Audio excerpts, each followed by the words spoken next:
Selamat pagi Kak. Maaf karena Zoom-nya tadi bermasalah sepertinya. Saya alihkan ke sini ya Kak. Oke, Oke.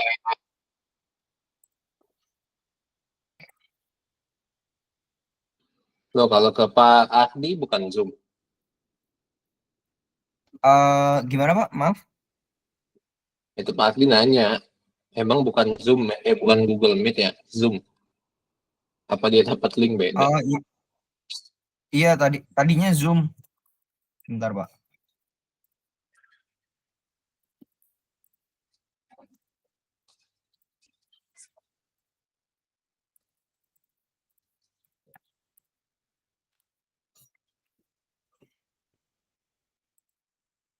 Maaf karena ini kan Zoom-nya terpusat ya. Jadi eh, belum ada approval begitu Pak. Makanya saya ganti. Oke,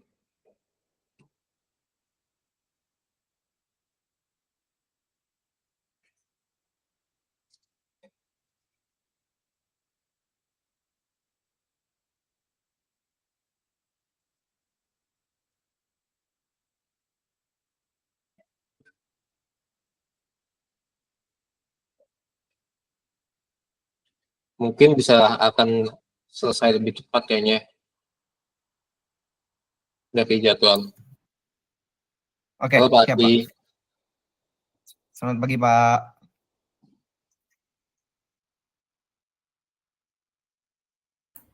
Halo, selamat pagi semua. Ya pagi Pak. Maaf sekali Pak, Pak Ardi dan Pak Bagus ya. Karena tadi ada kendala dari Zoom, makanya saya alihkan ke Google Meet gitu. Um, Mungkin karena sudah lewat ya dari agendanya, sudah terlambat 11 menit karena kesalahan saya, maka mungkin saya akan buka. Bismillahirrahmanirrahim. Assalamualaikum warahmatullahi wabarakatuh. Terima kasih Pak Ardi dan Pak Bagus yang udah hadir di sini. Saya akan membuka untuk introduction meeting Indra Agri ya, di mana sebenarnya agendanya adalah untuk menentukan kira-kira bakal mentoring kapan aja gitu Pak. Nah, dan ada perkenalan juga dari masing-masing dari tim Indra Agri dan juga mentor. Tapi di sini sisanya juga boleh diskusi gitu. Tapi tergantung dari mentor nanti bagaimana waktu dan waktunya berapa lama gitu yang disempatkan gitu. Sebelumnya saya Muhammad Derbiano Lexa Justisio. Saya masih mahasiswa, saya mahasiswa tingkat akhir di manajemen rekayasa ITB dan berkesempatan untuk menjadi pendamping mentoring dari tim Indra Agri. Oke, Oke, selanjutnya mungkin dari mentor dahulu untuk berkenalan. Baik, selamat pagi semua. oke. Saya Ardi, owner PT Lentera Agropedia Nusantara, CV Lentera Agropedia Adikarta, dan CV Mas Tagiri Agro Sinergi. Jadi ada 3 perusahaan yang saya miliki. Keseharian saya adalah konsultan untuk agronomis dan engineering di beberapa kebun yang ada di Sumatera Utara, Jawa Barat, Jawa Tengah, Samarinda, dan Tabanan, Bali. Home base saya ada di Jogja, lebih tepatnya di Kulon Progo, utara Bandara Jogja yang paling baru ya, Yogyakarta International Airport. Begitu.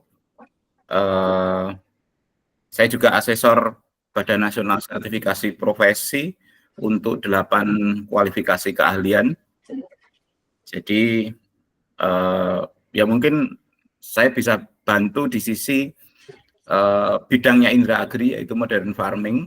Saya punya 15 tahun pengalaman di field ini. Begitu saja, Mas. Oke. Jadi Mas Derby, saya sama Pak Ardi itu udah kenal. Kita udah sering kerja juga, bahkan kalau mungkin lebih perkenalannya ke Mas Derby, nanti saya kenalin Faza juga ke Pak Ardi sama Mas Derby. Gitu ya. Nah kalau Saya foundernya Indra Agri, Bagus. Kami memang specialize di modern farming buat IoT dan juga buat dashboard atau farm management platform. Ya.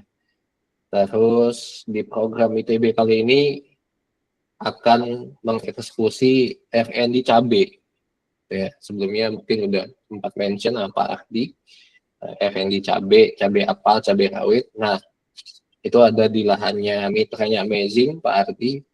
Jadi mungkin saya harus kasih sedikit disclaimer sama Mas Dirm, ini diskusinya mungkin akan sangat teknis ya, seperti apa, karena mungkin itu yang jadi satu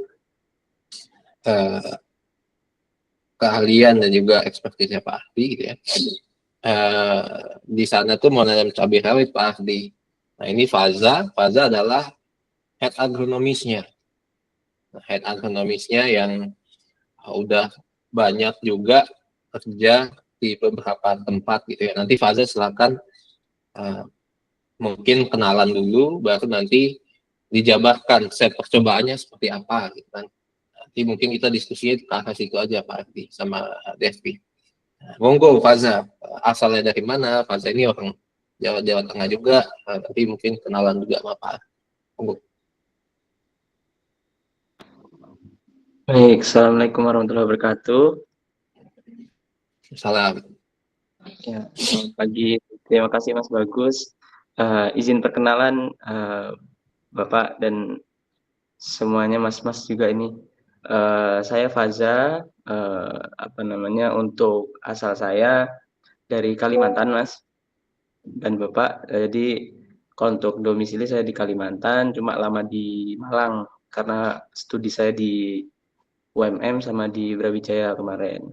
Kebetulan alhamdulillah kemarin bisa bertemu Mas Bagus ini karena punya satu visi yang sama, terus ada pengalaman saya yang sejalan seperti itu.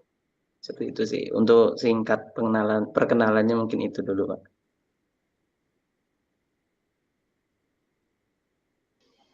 Mungkin bisa dijelaskan Faza apa F&D yang mau dijalankan nanti. Mungkin Pak Ardi ini juga banyak sekali mengadvise mahasiswa ya Pak Ardi di UGM, di beberapa institusi ya untuk F&D.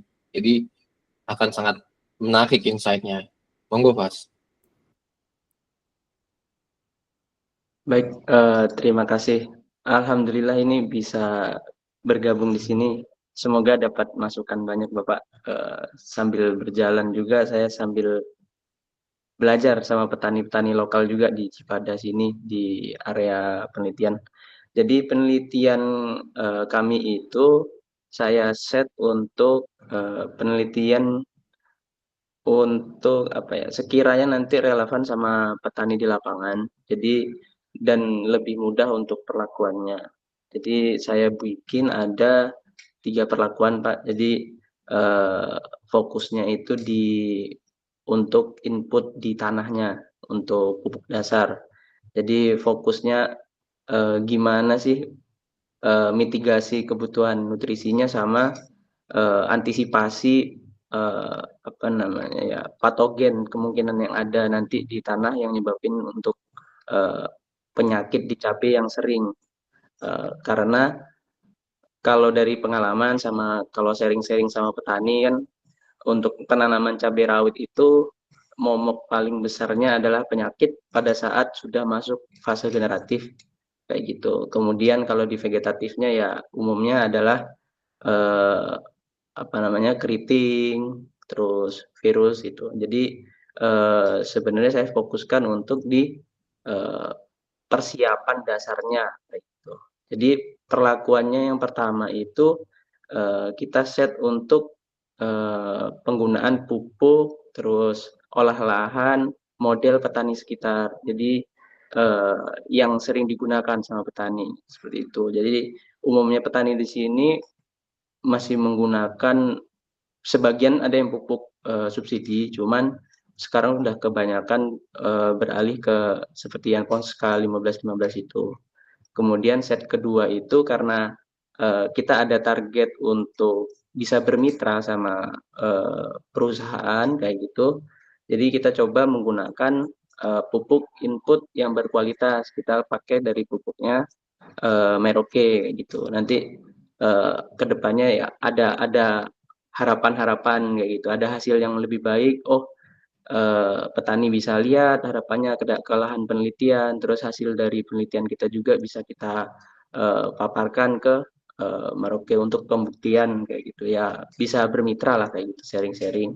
Kemudian yang ketiga itu setnya menggunakan pupuk Merauke dan penambahan microbe, dan microbe-nya juga kita bukan bikin sendiri Pak, jadi kita pakai yang ada di toko tani. Jadi sementara masih pakai MM4 sama produk Trichoderma yang ada di toko tani. Jadi itu tadi kembali kenapa kita bikin kayak gitu. Yang pertama tadi mitigasi untuk dasarnya lebih baik agar preventif untuk penyakitnya, kemudian kebutuhan nutrisi ke depannya kita bisa lihat perbandingan pupuk yang biasa sama yang berkualitas, yang disebut berkualitas kayak gitu kan, kita mau lihat, mau membuktikan kayak gitu. Kemudian juga apa namanya nih, karena kita bermainnya di teknologi dari Indra Agri dan nanti akan ada membuat alat yang kalau di greenhouse sifatnya itu kan tanam ya, terpasang, terinstalasi di greenhouse. Ini nanti ke depannya kami akan membuat yang kurang lebih sama dengan beberapa sensor yang ada, itu bentuknya portable. Jadi agar alat ini bisa dipercobakan juga, jadi kita perlakuannya di tanah kayak gitu sih Pak. Mungkin harapannya nanti bisa sharing ada input apa yang baik untuk riset ke depannya. Mungkin itu Pak. Terima kasih.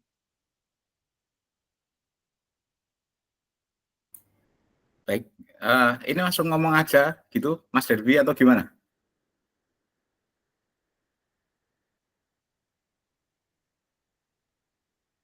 Iya Pak, langsung diskusi aja boleh Pak, langsung. Oke, terima kasih Mas Faza untuk pemaparannya. Nah itu dari sisi yang di field ya.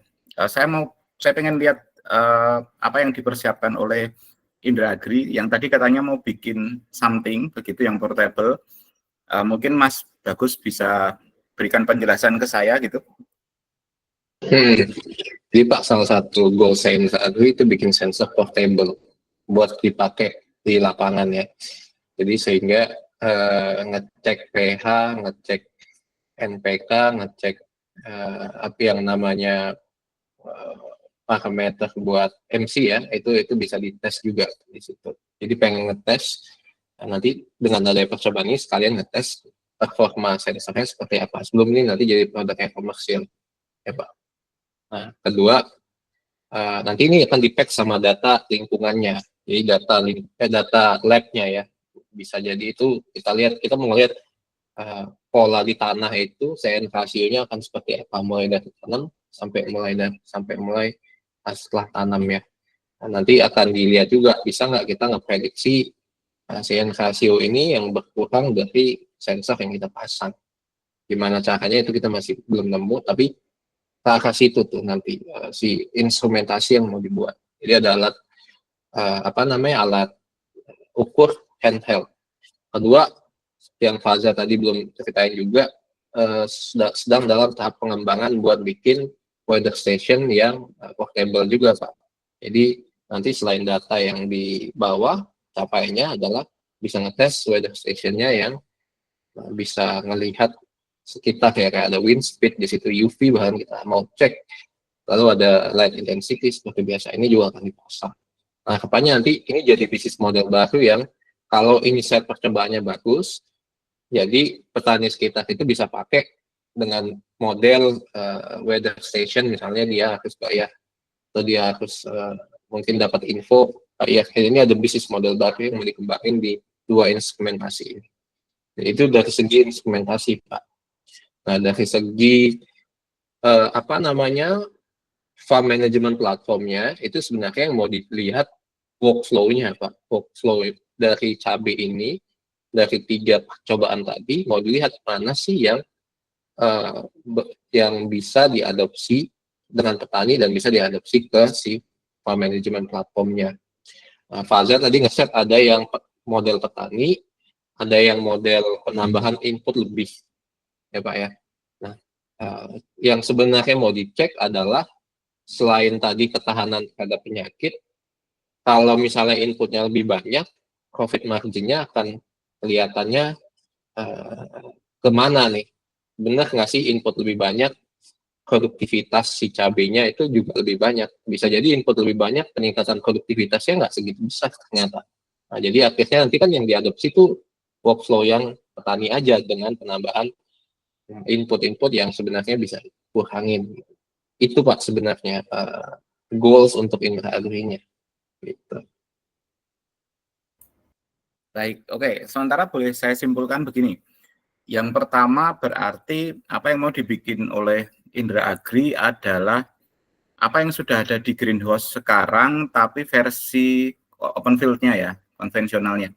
Jadi kalau saya boleh golongkan tadi dua, berarti ada aerial sensor yang kemudian memonitoring semua, dalam hal ini weather station itu tadi. Jadi light intensity, terus kemudian angin, terus kemudian kelembapan, dan segala macam ya. Terus kemudian pengganti kalau yang biasanya di greenhouse adalah water sensor, ini lebih ke soil sensor. Kalau boleh saya golongkan, kemudian soil sensor yang direncanakan ini adalah dua. Yang pertama adalah untuk fertilizer, artinya tadi Mas Bagus menyebutkan, nah ini yang saya tanyakan, ada berapa dari 12 unsur hara esensial mau dipasang berapa tuh? Apakah makro saja, nitrogen, fosfor, kalium, ataukah juga nambah kalsium, magnesium, dan sulfurnya, mikronya juga, tentunya konsekuensinya akan lebih banyak sensor yang dilibatkan di situ. Terus kemudian sensor non-fertilizer ya. Sensor non-fertilizer itu kemudian CN ratio, terus kemudian kalau bisa ditambahkan adalah KTK, Cation Exchange Capacity atau CEC, kapasitas tukar kation. Begitu, terus moisturizer paling, kelembapan, apalagi Mas? Untuk pH ya, oke. Paling 5 atau 4 dasar itu yang kemudian bisa digunakan untuk analisis dan decision making bagi petani, terutama kalau ada agronomisnya seperti Mas Fasa ini, jadi penafsiran datanya. Terus selanjutnya saya pengen melihat, kalau tadi bicara masalah input dan output, apakah kemudian farm integrated untuk platformnya itu sampai di sisi finance, Mas Bagus, maksudnya adalah ini kan kita buat model supaya petani bisa memanfaatkan sampai di sisi itunya. Jadi mungkin bisa dibikin di platform yang sederhana saja. Artinya mereka spending berapa untuk satu benih persiapan pengolahan tanah. Mereka buka satu pestisida pun mereka bisa input komponennya di situ. Permasalahan di petani cabai sekarang adalah ketika cabai adalah salah satu komoditi yang volatil ya. Jadi pasarnya memang naik turun. Dan permasalahan sekarang adalah ketika harga naik ataupun kemudian harga turun, yang paling sering adalah harga turun, itu petani membiarkan saja cabainya di lapangan. Ketika saya tanya, itu mereka worry, khawatir bahwa mereka tidak untung. Ternyata setelah ditrace, petani itu tidak bisa menghitung HPP. Jadi cuma perkiraan, wah kalau seperti ini sepertinya saya nggak untung Mas. Padahal mungkin kalau ada platform finance itu tadi, aslinya masih untung loh mereka. Tapi karena tidak ada kejelasan berapa HPP-nya per kilo, harga pokok produksinya per kilo, tidak adanya kejelasan itu karena mereka tidak punya sesuatu yang sistematik yang bisa mengukur biaya produksi, akhirnya mereka membiarkan cabenya itu nggak terawat di pasaran, di lapangan, begitu. Alasannya ya kalau kita panen kita rugi Pak. Padahal mungkin masih ada margin sedikit-sedikit yang kalau mereka maintain itu, mereka tetap masih bisa dapat return dari input yang sudah mereka masukkan di komponen produksi. Jadi itu sedikit masukan. Terus kemudian Mas Fasa, ini Cipada punyanya Pak Dundi itu bukan ya? Iya, Pak. Oh ya, Sistem soil drip-nya masih jalan. Untuk sistem soil drip-nya masih jalan, Pak. Cuma Masih nanti jalan. Wah, enak itu. untuk set penelitian kita coba sekonvensional mungkin seperti petani, biar relate. Oke. Supaya bisa diduplikasi ya modelnya ya. Betul.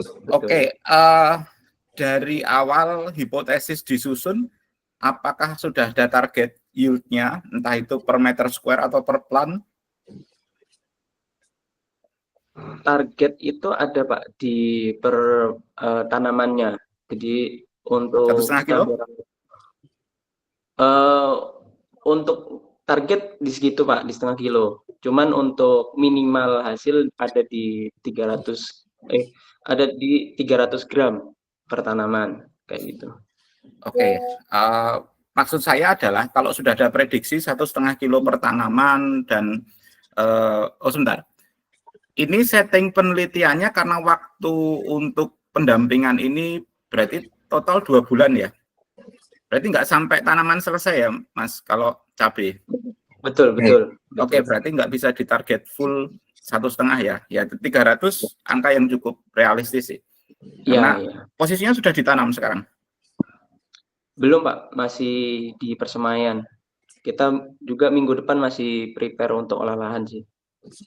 Oke, harusnya akhir Desember bisa dapat ya. Amin. Hasilnya. Ya. Oke, jadi kenapa prediksi yield ini penting? Mengingat kemudian seberapa eager petani itu untuk invest, untuk menentukan input. Nah, ini masalah mentalitas petani ya. Artinya kalau kemudian mereka dapat segini pada usia 5 minggu misalnya, 300-an itu tadi. Mereka akan cukup berani untuk kemudian menentukan input yang cukup gede. Maksud saya kalau tidak ditentukan target dari awal, ya petani pakai cara mereka yang masih konvensional begitu karena mereka nggak ada target begitu. Jadi cukup bagus juga kalau kemudian target ditentukan. Nah, termasuk juga pemilihan pupuk. Kalau tadi Mas Fasal cerita mau pakai pupuk yang dalam tanda kutip bagus begitu, sebenarnya dinilai dari 3 saja. 1 slow release, kemudian moderate release sama fast release. Jadi Merauke punya ragamnya itu cukup banyak ya. Saya masih senior soilless agronomisnya Merauke, Mas. Jadi saya yang menciptakan VitaFlex itu bayaran saya, mereka menyekolahkan saya ke Belanda begitu. Jadi saya bayar dengan formulasi nutrisi ya. Itu royaltinya Rp1 per kilo, kecil kan, tapi nggak apa-apa. Oke, jadi artinya saya masih punya tinggalan ciptaan di sana. Oke, jadi gini, mau dikombinasikan yang lain, tentu saja ketika kita main grade yang lebih tinggi, fast release begitu, inputnya akan semakin gede, tapi respon di tanaman juga semakin bagus, begitu. Jadi yang slow release, contohnya NPK yang cara pembuatannya itu compact granulation, ya, jadi tidak bisa larut dalam air. Terus kemudian pupuk-pupuk seperti SP36 kalau versi subsidinya, kalau Merauke punya itu TSP, triple super fosfat, P2O5-nya di angka 48%, yang pokoknya direndam semalam itu nggak bakal larut. Nah ini tipe-tipe slow release ya. Terus kemudian ada NPK Pril. Nah ini pembuatannya beda. Saya sedikit terangkan teknis pembuatan pupuk ya. Jadi kalau compact granulation itu mereka bikin seperti bubur dulu, terus kemudian dikeraskan, kemudian masuk proses granulation. Itu seperti bikin pelet lele. Nah mirip-mirip itu prosesnya. Tapi kalau Pril yang disebut NPK Mutiara itu kan Pril ya. Jadi itu dia menggunakan agent untuk pembawanya, bisa kalsium karbonat atau kalsium magnesium karbonat.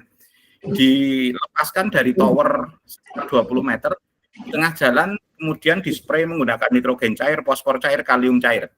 Oleh karena itu pupuk NPK Mutiara, grower dan segala macamnya itu bisa larut, tapi yang tercipta di situ adalah TSS, total soluble solid, bukan TDS. Jadi dia larut tersuspensi saja. Makanya bentuknya masih burem begitu turbidity-nya rendah. Nah, kalau yang fast release itu pasti fully water soluble. Nah, itu pupuk-pupuk yang menjadi bahan dasar dari nutrisi hidroponik. Contohnya KNO3 kalinitra kalau di Merauke, kemudian KH2PO4 itu monokalium fosfat, kemudian 5CaNO3, 6H2O, NH4NO3 itu kalsium nitrat, terus kemudian K2SO4 itu Merauke SOP dan lain sebagainya. Larut sempurna dalam air. Kalau dilarutkan dalam air jernih. Nah, perbedaan grading pupuk ini itu juga menyatakan input yang lebih tinggi sebenarnya. Memakai grade fully water soluble pasti respon di tanaman lebih bagus, tapi inputnya pasti tinggi karena pricingnya pasti lebih besar dari itu. Nah, kalau makanya tadi saya tanya, kalau berarti ini mau kocor ponik atau tabur ponik ini?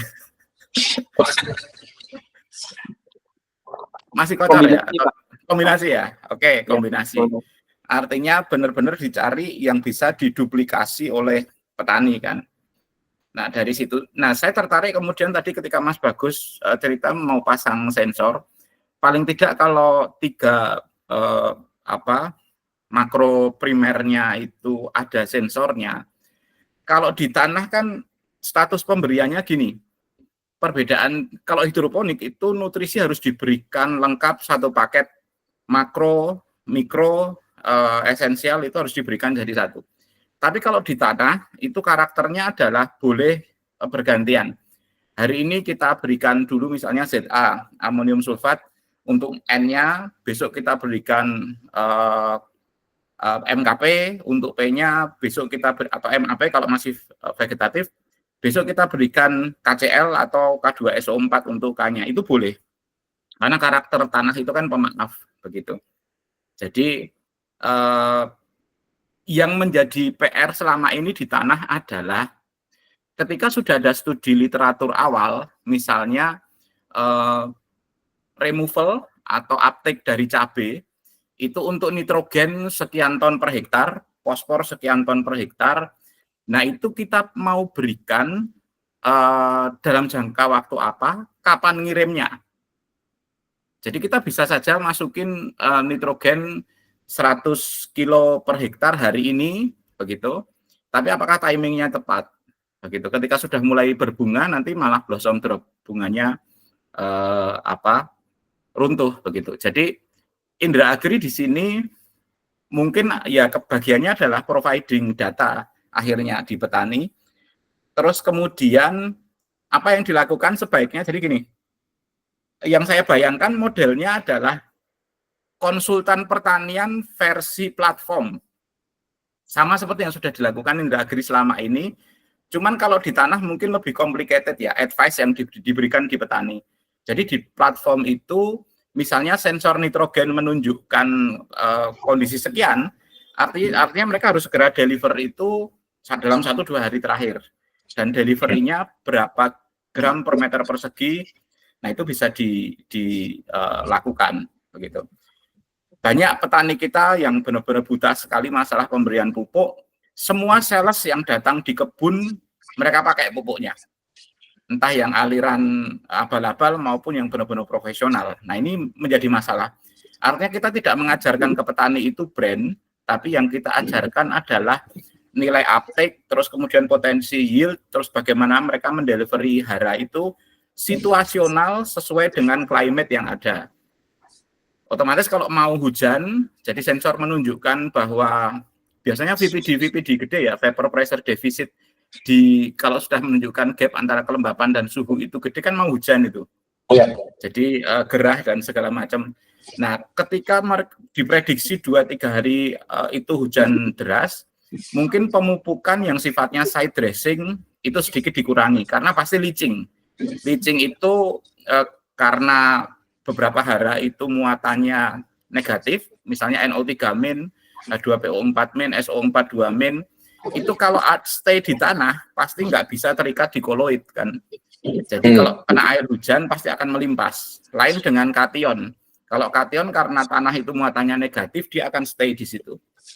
begitu. Jadi hal-hal ini kemudian basicnya saya berharap tetap ngarahnya pertanian presisi kan at the end. Artinya kalau kita bicara pertanian presisi ya menggunakan resource yang kita nggak ngomong sedikit ya, karena sedikit itu relatif ya. Kita ngomong resource itu efisien. Artinya input pasti akan menjanjikan pertambahan output.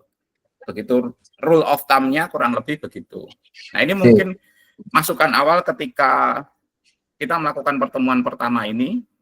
Jadi monggo ada yang mau ditanyakan atau seperti apa silakan. Mana ya Pak Ardi?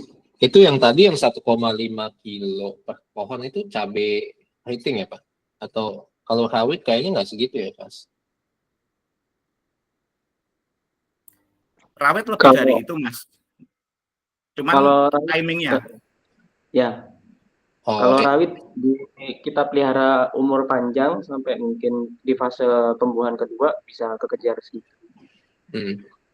Iya ya. Oke. Sama ini juga Pak Ardi, yang kita lihat di lapangan itu sensor itu tadi kan ada makro ada mikro Pak. Yang mikro tuh ada kita lihat Cina tuh jual CAMG tapi enggak, bahkan NPK itu kita juga nggak percaya akurasinya Pak.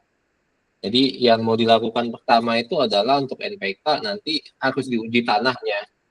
NPK-nya berapa lalu dikalibrasi dengan hasil pembacaan si sensornya. Itu harus penting dilakuin pertama. Cuman kalau yang CAMG, mikro ini ya, ini saya harus cari lagi metodenya nih Pak. Apakah itu dengan kalibrasi seperti itu bisa atau sebenarnya ada sensor yang saya belum lihat, di Belanda juga belum lihat ada sensor yang seakurat itu ya buat CAMG. Oke, jadi arahnya mau ke arah minimalis yang paling memungkinkan dulu. Artinya kalau paling memungkinkan ya NPK saja. Karena kalau kita ngajari petani di tanah itu kan NPK ini nasi putihnya kalau makanan begitu. Makanya kita bikin tingkatan nasi putih kosong NPK. Artinya petani sadar bahwa kalau mereka hanya mupuk menggunakan NPK, mereka baru cuman hanya memberikan nasinya saja. Dengan lauknya, perkedel dan segala macamnya kan mereka belum dapat. Cuman nanti dilihat ya, termasuk budgeting dan segala macam. Jika memungkinkan, itu paling tidak makro esensial, baik primer maupun sekunder. NPK kan primer, CAMGS itu sekunder, itu bisa diberikan. Tetapi nilai patokan minimalnya adalah NPK dulu. Oke. Itu harus diberikan. Karena sampai hari ini pun kita masih ketemu petani yang hanya berpatokan sama N saja. Yang penting urea banyak. Nah, ini kan nggak bagus juga. Artinya kita tunjukkan data real time ke mereka bahwa tanaman itu kebutuhannya banyak. Dan kalau nanti ngumpulin petani itu tipikalnya, apalagi Bandung itu seeing is believing. Jadi kalau mereka nggak nonton hasil itu, mereka tidak tertarik untuk menduplikasi.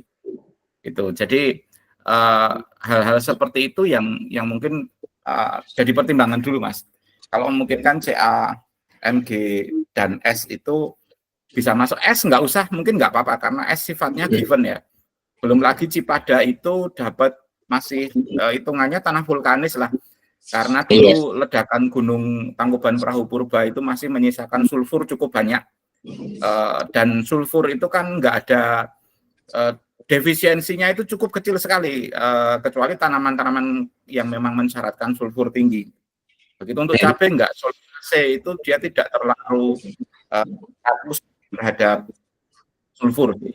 Jadi mungkin lah ya, CA, MG. Terus kemudian karena semua sensor itu tetap harus dikalibrasi dengan kondisi tanahnya, mungkin bisa dicari metode paling efisien untuk mengajarkan ke petani cara kalibrasi tanah. Karena pengalaman di hidroponik saja, ngajarin petani kalibrasi air atau menyiapkan kondisi air minimal untuk dilakukan budidaya, yaitu 100 ppm begitu, itu saja masih sulit dilakukan. Yang paling susah menjelaskan untuk petani hidroponik adalah air tidak selalu air. Nah, ini menjelaskan di petani tanah adalah tanah tidak selalu tanah. Itu maksudnya ada kondisi tertentu. Yang ini CN rasionya kurang, yang ini KTK-nya kurang, yang ini pH-nya terlalu rendah. Artinya nanti mengkalibrasi di awal termasuk menjelaskan kepada petani tentang bahan pembenah tanah yang digunakan. Kalau KTK ya zeolit yang dipakai, kalau pH ya dolomit yang dipakai, kalau CN rasio ya berarti materi organik yang dipakai. Nah itu. Jadi mau standarisasi kondisi tanah berarti sebelumnya. Oke. Mungkin Faza ada pertanyaan, saya sih masih Pak Afri. Siap. Luar biasa Pak, sepakat semua dan banyak ilmu baru di sini. Alhamdulillah, luar biasa ini. Mungkin benar kita harus bisa ini Pak ya, mencari gimana caranya menentukan kalibrasi ataupun kondisi tanah yang ideal biar petani itu, dan kita pun punya acuannya untuk standar yang disebut tanahnya itu seperti apa nih patokannya kayak gitu. Jadi kita bisa menentukan nanti ke depannya itu, oh ini kurang, oh ini lebih, ini kurang, ini lebih. Jadi mungkin nanti ada studi lebih lanjut lagi untuk perstandaran ini, kemudian mungkin nanti ke depannya juga bisa diriset lagi. Penasarannya ini ada di ini sih Pak, saya apa namanya, pengukuran kandungan nutrisi yang ada di air sama tanah itu selisih dari nilainya itu berapa Pak ya? Misal nih kita mengukur N di air, poinnya ada di 20. Nah, untuk di tanah misalnya sama-sama 20. Sebenarnya itu ada perbedaan nggak? Kondisi yang 20 di air sama di tanah itu seperti apa? Oke, untuk nitrogen itu yang ada di air pasti adalah bentuk water soluble dia. Artinya biasanya kalau di air itu sudah berbentuk ion ya. Entah dia NO3- atau NH4+. Jadi nitrat sama amonium. Nah, di tanah ini ceritanya rada lain. Kalau kita ngomong total N terukur, itu ada urea di situ. Ada amonia di situ, NH4. Jadi masih berupa senyawa yang belum terpecah, masih rantai karbon begitu, itu bisa terukur. Contoh kalau urea itu kan tidak bisa diaptek tanaman secara langsung, harus ada mikroba yang menghasilkan enzim urease untuk memecah urea ini, baru kemudian menjadi nitrogen dalam bentuk yang lebih simpel yang diserap oleh tanaman. Tetapi pengukuran nitrogen di balai tanah, kalau kita masukin sampel tanah, itu kan mengukur semua. N dalam bentuk NH4 pun, NH3, amonia, itu pun terukur juga. Jadi N dalam bentuk amonia itu contohnya adalah residu dari pupuk organik, biasanya kan nitrogennya masih mentah begitu. Nah itu terukur semua. Jadi gambarannya amonia, urea, nitrat, dan amonium itu terukur semua. Kalau total N yang ada di tanah. Sedangkan di air itu biasanya yang terukur adalah yang sudah terionisasi, dia menjadi ion, entah itu amonium ataupun nitrat. Bentuk-bentuk seperti NH3, amonia yang belum punya valensi charge listrik, itu biasanya nggak masuk dalam sensor. Jadi itu begitu. Karena kalau di tanah, mekanisme masuknya urea ke dalam tanaman itu bisa macam-macam. Tetapi kalau di air, itu biasanya hanya melalui mekanisme aliran massa. Jadi kan penyerapan hara itu kan ada difusi, substitusi, sama aliran massa. Nah, urea biasanya ke bawah aliran massa. Tetapi kalau di tanah, urea bisa masuk mentah-mentah itu bisa dari substitusi. Akar memperlebar jangkauannya dan lain sebagainya.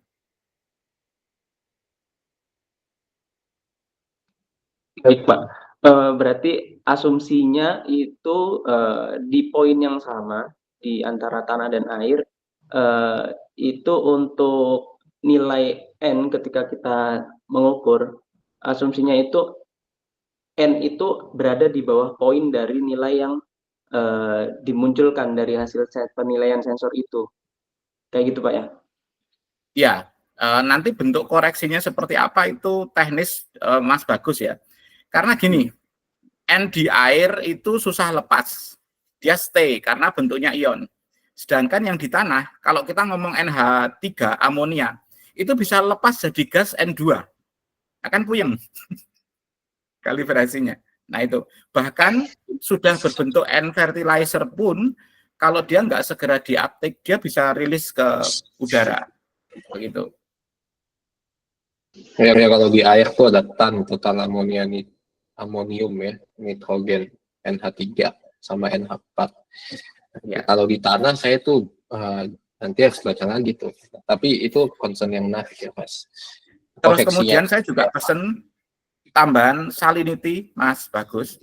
Karena kalau di air itu concernnya adalah pada salinity dan sodicity, jadi lebih banyak ke garam natrium. Tetapi kalau di tanah itu semua garam kemudian bisa menjadi dominan. Karena di tanah ada satu parameter yang harus dipertimbangkan juga, namanya SAR, sodium absorption ratio. Itu rasio antara Na, Mg, dan Ca kalau tidak salah. Jadi kemampuan tanah untuk ngambil ion-ion terutama yang bentuknya positif, salah satunya juga dari situ. Jadi mungkin salinity bisa ditambahkan. Nah permasalahannya adalah salinity ini kalau ketemu di tanah tinggi itu solusinya belum banyak yang bisa dilakukan. Jadi paling leaching saja. Itu solusi pembenah tanah untuk salinity itu masih belum banyak yang bisa dilakukan, karena di beberapa daerah, terutama saya lihat di Sumatera Utara, itu petani masih ngeyel mupuk tanah pakai cabai, pakai garam ya. Jadi terutama petani durian dan segala macamnya. Kalau yang horti masih belum lah, masih make sense. Tetapi siapa tahu kan kemudian sisanya sebelumnya adalah perkebunan buah yang mereka melakukan, kalau di ilmu agronomi kita kemudian mengenal sebagai misconduct gitu, karena mupuk pakai garam. Nah, ini kan tinggalannya yang nggak bagus. Jadi satu-satunya adalah kita gunakan kalsium atau magnesium untuk menendang keluar sodium yang berat atomnya 23. Kita gunakan yang memang dia adalah logam alkali tanah, yaitu Ca2+ dan Mg2+. Yang satu berat atomnya 32, yang satu 40, jadi bisa menggantikan Na yang cuma 23 itu. Begitu. Jadi itu cukup menjadi pertimbangan, artinya gini, ketika real salinity di tanah ini cukup besar, begitu, penambahan pupuk yang sifatnya fast release ini menjadi concern, karena percuma, nanti leaching. Begitu. Jadi yang bisa dilakukan adalah memasukkan yang slow release atau moderate release. Nah itu pertimbangannya ya, kenapa kemudian salinity itu menjadi penting untuk menjadi salah satu parameter yang diukur juga. Berarti Pak, kalau misalnya salinity-nya, saya coba pahami dinamikanya, kalau salinity-nya tinggi, sodium absorption ratio-nya juga rendah berarti ya? Sehingga harus ditambahin atom-atom yang tadi yang ada hasilnya berbalik gitu ya, benar gitu Pak? Semakin ya, tinggi salinity, SAR-nya semakin tinggi juga, atau balik? Itu persamaannya seperti akar kuadrat itu sih Mas, nanti dicari saja ya. Saya mendapatkan itu ketika saya masih bermazhab tanah. Begitu saya bermazhab air sekarang saya lupa. Tetapi saya sampaikan sebagai bentuk pertimbangan bahwa ada hal-hal yang tidak berlaku di soilless culture, tapi berlaku di soil culture. Nah itu penting ya. Oke.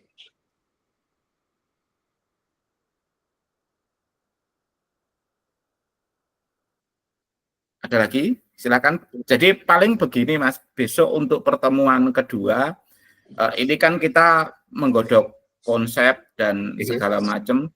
Mungkin bisa dibuatkan sedikit presentasi tentang roadmap penelitian apa yang mau di-achieve oleh Indra Agri dan Mas Fasa, hasil dari diskusi kita sekarang, dan kemajuan yang ada di lapangan progresnya seperti apa, begitu foto-foto saja nggak apa-apa. Artinya Oke. kita bisa beri masukan, beri pendampingan pre-proses seperti hari ini, terus kemudian besok berarti kan proses itu sudah dimulai. Siap. Nah, itu lagi Kan enak kalau digodok. roadmap-nya ada, ya. Roadmap-nya nanti kita rapiin Pak ya, karena itu Oke. atut-atutan, tapi pakai sistemnya rekeningan yang research questions dan segala macam. Jadi Oke, betul. nanti mungkin udah lebih familiar.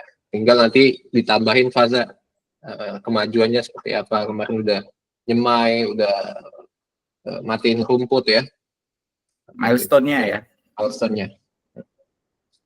Sampai nanti mungkin produksi sensor dan kalibrasi mungkin akan kita ini.